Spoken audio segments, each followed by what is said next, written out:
Most of us have a room, a closet, or some space that has just gotten out of hand. It probably started out as something just a little unorganized, something you'll get to later, but then it became a dumping ground for everything you just didn't know what to do with, and now it's overwhelming. So today I'm going to walk you through 7 steps to knock it down piece by piece in the little windows of time that you actually have. So we're going to reclaim that space to be something actually functional again, and also get that weight off your shoulders that it's finally done. And do it all sooner rather than later, because you know it's just going to keep growing and growing and getting more overwhelming the longer that you leave it as a space you're going to deal with later. And by the way, hi, I'm Kate. I make videos about productivity and organization. Welcome back to my channel. The first step is to break down the task into something you know you can definitely finish today. Because a half-finished organization project is actually going to be worse than whatever you have going on now. So really break that goal down into something as small as possible. This is something I do in my day job as a software engineer.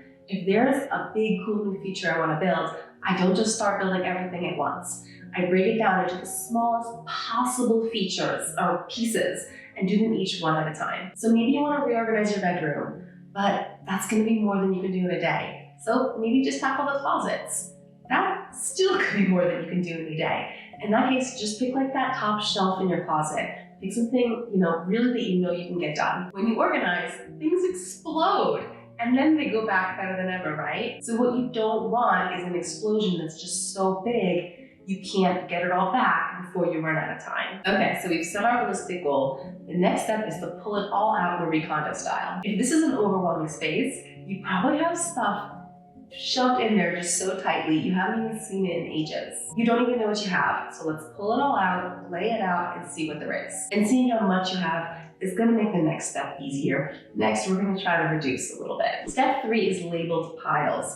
Yes, you have to label. Post-it, scrap of paper, whatever, but what you don't want to happen is to get confused about which pile is which later on, and it is shockingly easy to do that. The piles at this stage are going to be trash, donate, storage, if you have storage like a basement or something, belongs in a different room, and finally needs a space in this room. So get everything in one of those piles, and by the way, no one's forcing you to throw away your stuff. You don't have to reduce if you don't want to, but just keep in mind, it's not have versus not have.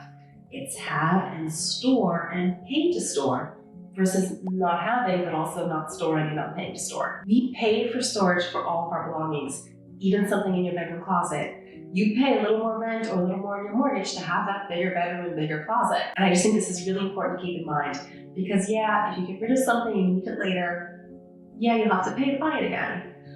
But also keep in mind there is also definitely a cost for storing your things. There is a cost for storing everything we own. We pay more for bigger houses, and every bit of our floor space that we dedicate to storage, we're paying for that. Okay, moving on to 4. We've got all our stuff in piles.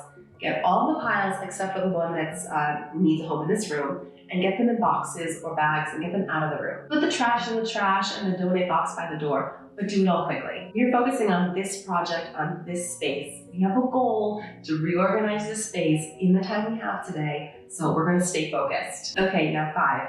I'm organizing that, so what I would do now is with the stuff that's staying here, I would put it into new piles again by category and label them. Now I can really see what I have and start thinking about how I'd like it organized. I would probably draw it out on paper, like if we're doing a shelf, I'd measure that shelf, write that down, look at some of my organizing box options and measure them and see what I could fit in that space really nicely. Now, if you already have the bins or whatever you want to use, great, you're golden, put it away. But if you have to go shopping, it's important that we have this project 99% done before we walk away. So put your stuff away in the space in like super neat piles, or use a shoebox, or do whatever you have to do. Label with painter's tape, super neat. If you're going to be buying stuff, it doesn't have to be pretty at this point, but the organizing should be perfect. This way the project is 99% done, and once you buy whatever you need to buy, you're just moving the stuff from the Amazon box or whatever you ended up using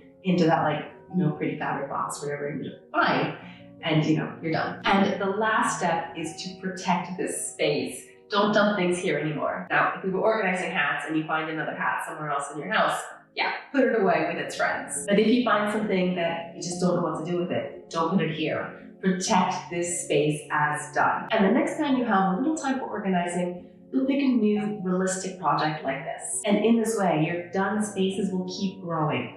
And that overwhelming space, an overwhelming room, whatever it is, will just keep feeling better and better and less overwhelming. It might feel slow, but bite by bite, slow and steady, really is the best way to make progress on big projects, especially overwhelming projects. Okay, that's my 7 steps. I really hope this video was helpful for you. If it was, you might like my tidy home tips video. I can link that right here. Thank you for watching. Hug, and I will see you over in that other video.